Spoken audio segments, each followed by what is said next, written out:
പരിശുദ്ധാത്മാവേ എന്നിൽ വന്നു നിറയണമേ. പരിശുദ്ധാത്മാവേ കൃപ ചൊരിയണമേ. പരിശുദ്ധാത്മാവേ ശക്തി പകരണമേ. പരിശുദ്ധാത്മാവേ കൃപ ചൊരിയണമേ. പരിശുദ്ധാത്മാവേ ശക്തി പകരണമേ. പരിശുദ്ധ പരമദിവ്യകാരുണ്യനാഥനായ ഈശോയ്ക്ക് എന്നേരവും ആരാധനയും സ്തുതിയും വീഴ്ചയും ഉണ്ടായിരിക്കട്ടെ. നിത്യസ്തുതിക്ക് യോഗ്യനായ പരിശുദ്ധ പരമദിവ്യകാരുണ്യനാഥനായ ഈശോയ്ക്ക് എന്നേരവും ആരാധനയും സ്തുതിയും വീഴ്ചയും ഉണ്ടായിരിക്കട്ടെ. സ്നേഹത്തോടെ നമ്മുടെ കൂടെ ആയിരിക്കുന്ന പരിശുദ്ധ പരമദിവ്യകാരുണ്യനാഥനായ ഈശോയ്ക്ക് നേരവും ആരാധനയും സ്തുതിയും വീഴ്ചയും ഉണ്ടായിരിക്കട്ടെ. സ്നേഹനാഥനായ ഈശോയെ, ഈ 3 മണി സമയം നിന്റെ കരുണ സമൃദ്ധമായി ഞങ്ങളുടെ ജീവിതങ്ങളിലേക്ക് ചൊരിഞ്ഞ സമയമാണ്. ഒരു വലിയ ബോധ്യത്തോടെ നിന്റെ കരുണയിൽ ആശ്രയിച്ചുകൊണ്ട് ഞങ്ങളിതാ നിന്റെ മുമ്പിലായിരിക്കുന്നു. ഈശോയെ, അങ്ങ് ഞങ്ങളുടെ ജീവിതങ്ങളിലേക്ക് നൽകിയ എല്ലാ അനുഗ്രഹങ്ങൾക്കും നന്ദി പറഞ്ഞുകൊണ്ട് ഈ ഒരു നിമിഷം നിന്റെ ഒപ്പമായിരിക്കുവാനും നിന്നെ ആരാധിക്കുവാനും നിന്റെ കരുണയിൽ ആശ്രയിക്കുവാനും നീ ഞങ്ങളെ യോഗ്യരാക്കി. അനന്തമായ എല്ലാ അനുഗ്രഹങ്ങൾക്കും കരുണയ്ക്കും നന്ദി പറഞ്ഞുകൊണ്ട് ഈ മണിക്കൂറിൻ്റെ എല്ലാ അനുഗ്രഹങ്ങളും യാചിച്ചുകൊണ്ട് ഒന്ന് ചേർന്ന് ഞങ്ങൾ പ്രാർത്ഥിക്കുന്നു. ഈശോയുടെ തിരുഹൃദയത്തിൽ നിന്ന് ഞങ്ങൾക്ക് കാരുണ്യ സ്രോതസ്സായി ഒഴുകിയിറങ്ങിയ തിരുരക്തമേ, തിരുജലമേ, ഞങ്ങളെങ്കിൽ ശരണപ്പെടുന്നു. ഈശോയുടെ തിരുഹൃദയത്തിൽ നിന്ന് ഞങ്ങൾക്ക് കാരുണ്യ സ്രോതസ്സായി ഒഴുകിയിറങ്ങിയ തിരുരക്തമേ, തിരുജലമേ, ഞങ്ങളെങ്കിൽ ശരണപ്പെടുന്നു. ഈശോയുടെ തിരുഹൃദയം നമ്മുടെയൊക്കെ ജീവിതങ്ങളിലേക്ക് ലഭിച്ചു കഴിയുമ്പോൾ നമ്മുടെ ജീവിതത്തിൽ ഉണ്ടാകുന്ന ഏറ്റവും വലിയൊരു മാറ്റത്തെക്കുറിച്ചാണ്. പലപ്പോഴും നമ്മളോട് തന്നെ ചോദിക്കാറുണ്ട്, ഞാൻ ഈ ഒരു കാര്യം ചെയ്താൽ എനിക്ക് എന്താണ് തിരിച്ചു കിട്ടുക, അല്ലെങ്കിൽ എന്ത് പ്രതിഫലമാണ് എനിക്ക് ലഭിക്കുക, ഞാൻ ഈ ചെയ്യുന്നത് കൊണ്ട് എനിക്ക് എന്തെങ്കിലും മെച്ചമുണ്ടോ? പലപ്പോഴും നമ്മൾ ചോദിക്കാറുള്ള കാര്യമാണ്.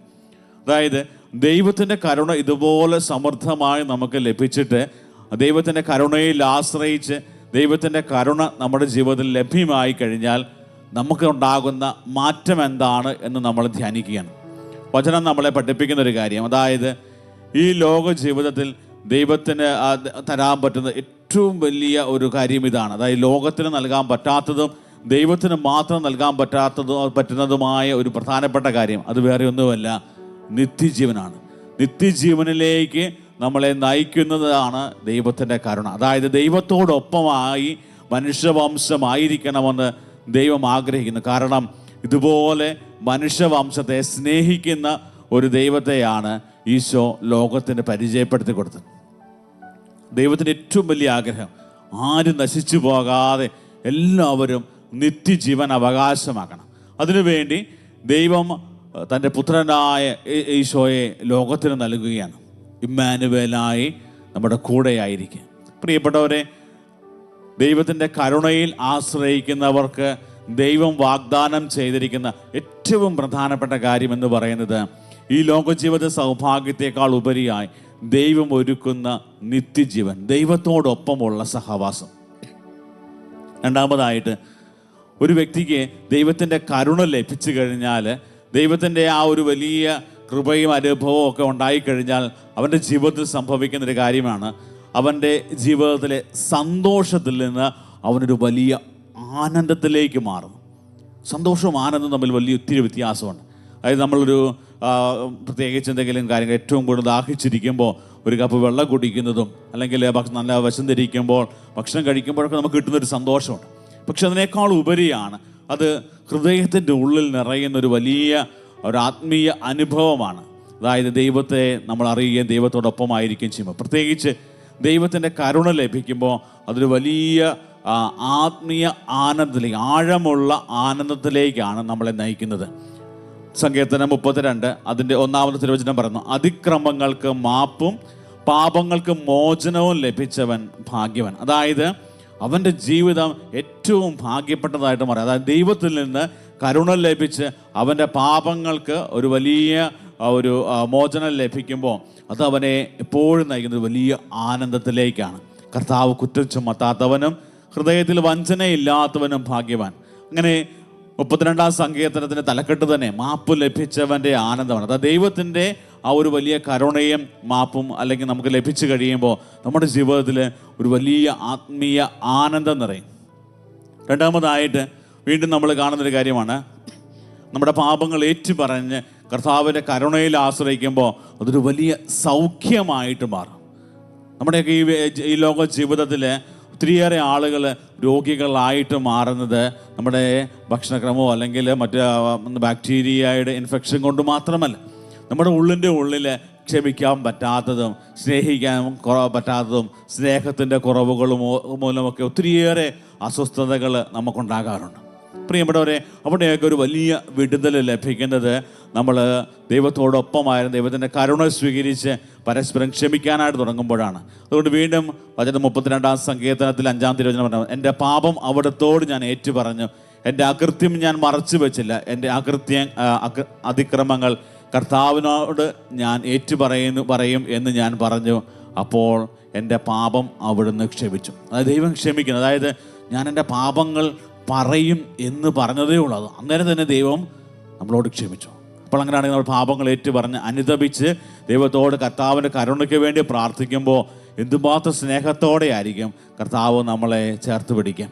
പ്രിയപ്പെട്ടവരെ, ഇത് നമുക്ക് വരുന്നൊരു വലിയ ഒരു സന്ദേശം എന്ന് പറയുന്നത്, കർത്താവിൻ്റെ കരുണ നമുക്ക് ലഭിച്ചു കഴിഞ്ഞാൽ അത് നമുക്ക് എപ്പോഴും ഒരു വലിയ സൗഖ്യമായിട്ട് മാറും, ഒരു വലിയ ആനന്ദത്തിലേക്ക്, ആത്മീയ ആനന്ദത്തിലേക്ക് നമ്മളെ നയിക്കും.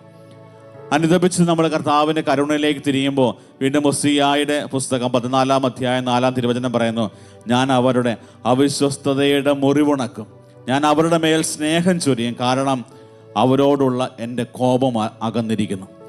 ദൈവത്തിൻ്റെ കോപത്തിൽ നിന്ന് മാറി ദൈവസ്നേഹത്തിൽ ചരിക്കുന്നവരായി നമ്മുടെ ജീവിതങ്ങൾ മാറും. പ്രിയപ്പെട്ടവരെ, അതൊരു പ്രത്യേക ഒരു അനുഭവമാണ്. ദൈവത്തിൻ്റെ സ്നേഹം അനുഭവിച്ചറിഞ്ഞ് ദൈവത്തിൻ്റെ കരുണയെ ധ്യാനിച്ചുകൊണ്ട് ജീവിക്കുക എന്നുള്ളത്. വീണ്ടും നമ്മൾ കാണുന്നൊരു കാര്യമാണ് ലൂക്കായുടെ സുവിശേഷത്തിൽ അതിൻ്റെ 7-ാം അധ്യായം 47-ാം തിരുവചനത്തിൽ പാപിനിയായ സ്ത്രീ എപ്രകാരമാണ് ഈ ഒരു വലിയ ആത്മീയ ആനന്ദം അനുഭവിച്ചത് എന്ന് നമുക്ക് കാണാൻ പറ്റും. അതായത് കൃത്യമായിട്ടും കാണുന്നു, അതിനാൽ ഞാൻ നിന്നോട് പറയുന്നു, ഇവളുടെ നിരവധിയായ പാപങ്ങൾ ക്ഷമിക്കപ്പെട്ടിരിക്കുന്നു, എന്തെന്നാൽ ഇവൾ അധികം സ്നേഹിച്ചു. ആരോട് അല്പം ക്ഷമിക്കുന്നുവോ അവൻ അല്പം സ്നേഹിക്കുന്നു. അവൻ അവളോട് പറഞ്ഞു, നിന്റെ പാപങ്ങൾ ക്ഷമിക്കപ്പെട്ടിരിക്കുന്നു. അതായത് പാപിനിയായ സ്ത്രീ, എല്ലാവരാലും വെറുക്കപ്പെട്ട, എല്ലാവരാലും മാറ്റി നിർത്തപ്പെട്ട ഒരു സ്ത്രീയാണ്. ഈശോയുടെ മുമ്പിൽ അനുതാപത്തോടെ ചെന്ന് ഈശോയുടെ പാദങ്ങൾ കഴുകി അനുതാപ കണ്ണുനീര് കൊണ്ട് കർത്താവിൻ്റെ കരുണയിൽ ആശ്രയിച്ചവളാണ് പാപിനിയായ സ്ത്രീ. അവളോട് ഈശോ പറയുന്ന കാര്യം, അവളുടെ ആ ഒരു സ്നേഹം കണ്ടിട്ട് ഈശോ പറയുകയാണ്, അവളുടെ നിരവധിയായ പാപങ്ങൾ ക്ഷമിക്കപ്പെട്ടിരിക്കുന്നു. പിന്നീട് ഈ ഒരു പാപിനിയായ സ്ത്രീയെ നമ്മൾ ഈശോയുടെ കൂടെ എപ്പോഴും കാണുന്നുണ്ട്. ഈശോയുടെ കുരിശിൻ്റെ ചുവട്ടിലും ഒരിക്കലും ഈശോയെ പിരിയാതെ ഈശോയുടെ കൂടെ നടക്കുന്ന ഈ ഒരു പാപിനിയായ സ്ത്രീയെ കാണാം. പിന്നീട് അവൾ പാപിനിയായ സ്ത്രീയല്ല, ഈശോയുടെ ഒരു ശിഷ്യയായിട്ടാണ് മാറുക. കാരണം അതുപോലെ ദൈവത്തിൻ്റെ കരുണയും സ്നേഹവും അനുഭവിച്ചവളാണ്. അവളുടെ ജീവിതത്തിലെ തെറ്റുകൾക്കും കുറ്റങ്ങൾക്കും അവൾക്ക് പൊറുതി ലഭിച്ചു കഴിഞ്ഞപ്പോൾ, പാപമോചനം ലഭിച്ചു കഴിഞ്ഞപ്പോൾ അവളുടെ ജീവിതം ഒരു വലിയ ആത്മീയ ആനന്ദത്തിലേക്ക് മാറി. പ്രിയപ്പെട്ടവരെ, നമ്മൾ കുമ്പസാരം എന്ന കൂദാശ സ്വീകരിക്കുന്ന സമയത്ത് പാപമോചനം മാത്രമല്ല, കർത്താവിൻ്റെ ഈ കരുണയുടെ അനുഭവമാണ് നമുക്ക് ലഭിക്കുക. നമ്മുടെ പാപങ്ങൾ ക്ഷമിച്ച് കർത്താവ് പറയുകയാണ്, മകനെ മകളെ, നീ എൻ്റെ സ്വന്തമാണ്, ആരൊക്കെ ഉപേക്ഷിച്ചാലും ഞാൻ നിന്നെ ഉപേക്ഷിക്കത്തില്ല എന്ന് പറയുന്ന ആ ഒരു വലിയ സ്വർഗീയ അനുഭവത്തിലേക്കാണ് നമ്മൾ ഓരോ കുമ്പസാരത്തിലൂടെയും കടന്നു പോകുമ്പോൾ ദൈവം നമ്മോട് പറയും. പ്രിയപ്പെട്ടവരെ, ഈ കരുണയുടെ അനുഭവം നമുക്ക് സ്വന്തമാക്കുവാനായിട്ട് നമുക്ക് ആഗ്രഹിച്ച് പ്രാർത്ഥിക്കാം. നമ്മുടെയൊക്കെ ജീവിതത്തിൽ ഏതെങ്കിലും രീതിയിൽ കുറവുകളും പ്രയാസങ്ങളും ഒക്കെ ഉണ്ടായിട്ടുണ്ടെങ്കിൽ കർത്താവേ കരുണയായിരിക്കണമേ നമുക്ക് തീക്ഷ്ണമായിട്ട് പ്രാർത്ഥിക്കാം. നമ്മുടെ എല്ലാ കുറവുകളുമൊക്കെ പൂർണ്ണമായി മനസ്സിലാക്കി, കർത്താവെ നിൻ്റെ കരുണയിലാണ് ഞങ്ങൾ ആശ്രയിക്കുന്നത് എന്നുള്ള വലിയ തീരുമാനത്തോടുകൂടെ ഭക്തിയോടെ നമ്മുടെ എല്ലാ നിയോഗങ്ങളും സമർപ്പിച്ച് നമുക്ക് പ്രാർത്ഥിക്കാം. ദിവ്യകാരുണ്യനാഥൻ്റെ ആശീർവാദം സ്വീകരിക്കുവാനായിട്ട് ഒരുങ്ങുന്ന ഈ സമയം നമ്മുടെ എല്ലാ പ്രാർത്ഥനകളും നിയോഗങ്ങളും കർത്താവിൻ്റെ തിരുസന്നിധിയിൽ സമർപ്പിക്കാം. പ്രാർത്ഥനാ സഹായം ആവശ്യപ്പെട്ടവരെയും നിയോഗങ്ങൾ സമർപ്പിച്ചവരെയും ലോകത്തിൻ്റെ വിവിധ ഭാഗങ്ങളിലിരുന്ന് ഈ ശുശ്രൂഷയിൽ പങ്കെടുത്ത കർത്താവ് നിൻ്റെ കരുണയ്ക്ക് വേണ്ടി യാചിക്കുന്ന എല്ലാ മക്കളുടെയും എല്ലാ പ്രത്യേക നിയോഗങ്ങൾ സമർപ്പിക്കുന്നു. ഒത്തിരിയേറെ തടസ്സങ്ങൾ ജീവിതത്തിൽ നേരിടുന്നവർ, ജോലി മേഖലകളിൽ തടസ്സങ്ങൾ നേരിടുന്നവർ, രേഖകൾ വിസ തടസ്സങ്ങളൊക്കെ നേരിടുന്നവരെയൊക്കെ പ്രത്യേകം സമർപ്പിച്ച് പ്രാർത്ഥിക്കുന്നു. ഒത്തിരിയേറെ കടബാധ്യതകളിലൂടെ കടന്നു പോകുന്നവർ, രോഗത്തിൻ്റെ അവസ്ഥകളിലൂടെ കടന്നു പോകുന്ന എല്ലാ മക്കളെയും കർത്താവേ നിൻ്റെ കരുണയാൽ സൗഖ്യം നൽകി അനുഗ്രഹിക്കണമേ എന്ന് പ്രാർത്ഥിക്കാം. നമ്മുടെ എല്ലാ നിയോഗങ്ങളും ദിവ്യകാരുണ്യനാഥൻ്റെ സന്നിധിയിൽ സമർപ്പിച്ച് താഴ്ന്ന സ്വരത്തിൽ ദൈവത്തെ സ്തുതിച്ച് കർത്താവേ ഞങ്ങൾ അങ്ങിൽ ശരണപ്പെടുന്നു എന്നുള്ള പ്രാർത്ഥനയോടെ താഴ്ന്ന സ്വരത്തിൽ ദൈവത്തെ സ്തുതിച്ച് കർത്താവിൻ്റെ ആശീർവാദം നമുക്കിപ്പോൾ സ്വീകരിക്കാം.